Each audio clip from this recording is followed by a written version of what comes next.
In 1971, a teenager's decision to form an alliance would spark a war that has claimed over 15,000 lives across 5 decades.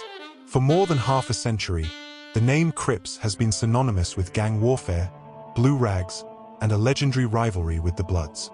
But the most brutal chapter in the Crips' history wasn't their war against rivals. It was the war they declared on themselves. The biggest threat to the Crips was never the Bloods, and it was never the police. It was their own. To understand the chaos that has ripped this gang apart, we have to go back to the beginning.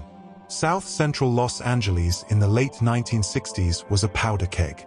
The smoke from the Watts riots in '65 had cleared, but the anger was hotter than ever. Jobs were disappearing, factories were shutting down, and black families were trapped in neglected neighborhoods by poverty and racist housing policies. A new generation grew up in this decay, too young for the civil rights marches but old enough to see the promises being broken. They saw the Black Panthers, but for many, the political ideology didn't connect with their day-to-day fight for survival. They needed something that spoke to their reality. That's where a charismatic, fiercely loyal teenager named Raymond Washington stepped in. A short, 5'8" fireplug, he commanded respect. He saw older gangs preying on local kids and decided to organize them for self-protection. He wasn't building a political movement. He was building a family to protect his block. In 1969, Raymond Washington made it official, starting a crew first called the Baby Avenues. The members were so young people called them the Crips, which morphed into the name we all know, the Crips. But Washington envisioned something much bigger, a single, unified force to protect their communities. To do that, he needed a partner. He found one in 1971, Stanley "Tookie" Williams, a legend on the West Side and an intimidating brawler nobody wanted to mess with. Washington proposed a confederation. He would run the East Side, Williams would run the West Side, and their crews would unite under the Crip name. Tookie agreed. The partnership was electric. Washington was the visionary. Tookie was the enforcer, the walking symbol of raw power. Together, they were unstoppable. The Crips exploded, absorbing smaller gangs and offering thousands of forgotten kids an identity, a family, and power. The Crips' dominance bred fear and resentment. The turning point came between 1971 and 1972, after a group of Crips beat a young man named Robert Ballou, Jr. to death. That murder was a declaration of war.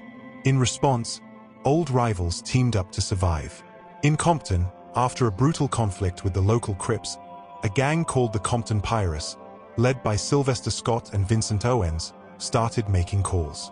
They reached out to other crews terrorized by the Crips. Gangs like the Brims, the Bounty Hunters, and the Swans all came together to form a new alliance. They would call themselves the Bloods. They chose the color red as a direct challenge to the Crips' signature blue. Just like that, the battle lines were drawn. The streets of LA turned into a giant chessboard, red versus blue, with every block up for grabs. The violence spiraled into an all-out war.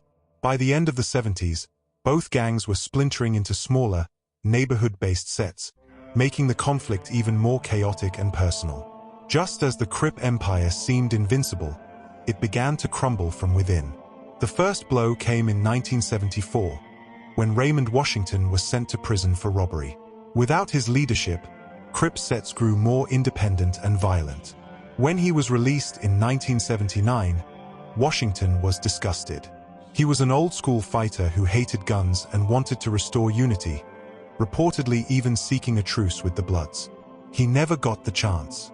On the night of August 9, 1979, Washington was on a corner at 64th and San Pedro when a car pulled up. He walked toward it, likely thinking he was meeting friends. Then, a shotgun blast ripped through the night.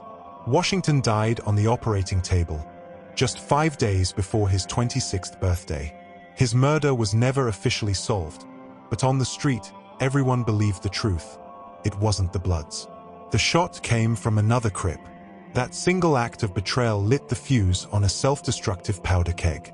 In the exact same year, the Crips' other co-founder, Tookie Williams, was arrested for 4 brutal murders committed during 2 robberies.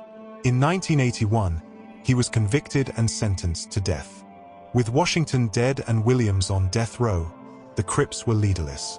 The dream of a unified nation died on that street corner, replaced by a fractured, self-devouring monster.